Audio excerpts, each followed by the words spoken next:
শিক্ষার্থীবৃন্দ, আজকের আলোচনা অষ্টম শ্রেণী, বিষয় গণিত সৃজনশীল 21, অনুশীলনী 4.4। উদ্দীপকটি হল 3x - 5y + 3z এবং 3x + 5y - z দুইটি বীজগাণিতিক রাশি। এখন এই উদ্দীপকের উপর ভিত্তি করে কয়ের প্রশ্নটি হল প্রথম রাশিটির বর্গ নির্ণয় করো। ক্ষয়ের প্রশ্নটি হলো রাশি দুইটির গুণফলকে দুইটি রাশির বর্গের অন্তররূপে প্রকাশ করো। গয়ের প্রশ্নটি হলো দ্বিতীয় রাশির মান শূন্য হলে প্রমাণ করো যে 27x³ + 125y³ + 45xyz = z³।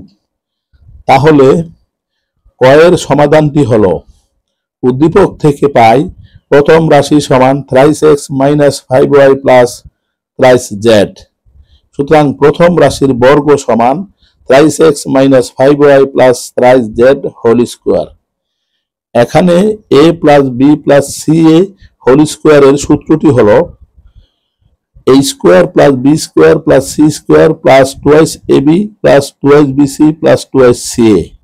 তাহলে দ্বিতীয় লাইনটি হবে 3x whole square plus into -5y whole square plus 3z whole square plus 2 into 3x into -5y plus 2 into -5y into 3z plus 2 into 3z into 3x।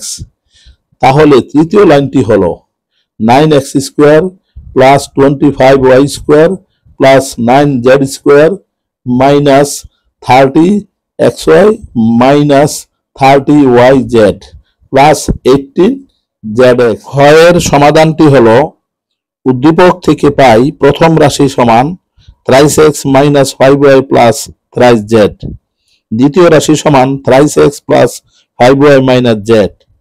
সুতরাং রাশিদ্বয়ের গুণফল সমান 3x - 5y + 3z into 3x + 5y - z। এখন এই রাশিদ্বয়ের গুণফলকে দুই বর্গের অন্তররূপে প্রকাশ করতে হলে প্রথম রাশিকে a, দ্বিতীয় রাশিকে b বিবেচনা করতে হবে। তাহলে ab এর অনুসিদ্ধান্তটি হলো a + b/2 whole square minus a - b/2 whole square.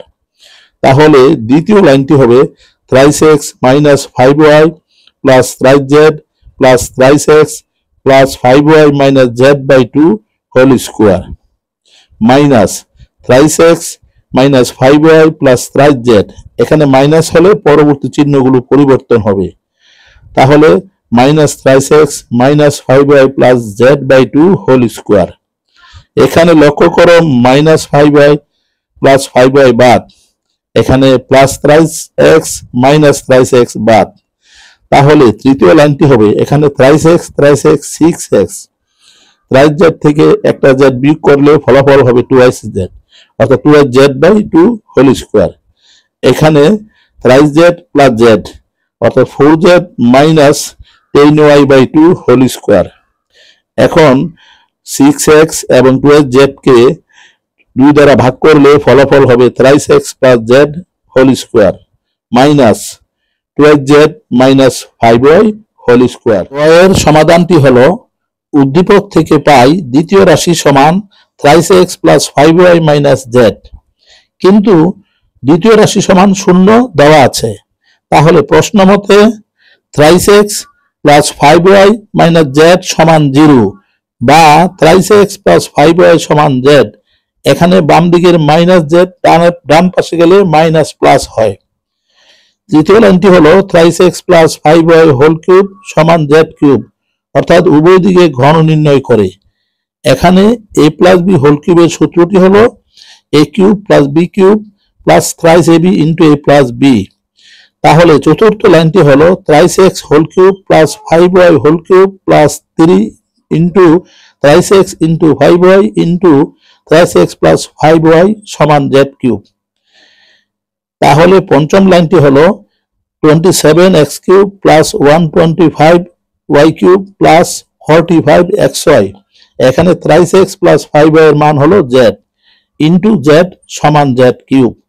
যেহেতু থ্রাইস এক্স প্লাস 5y সমান জেড, সুতরাং 27x cube plus 125y cube plus 45xyz সমান জেড কিউব।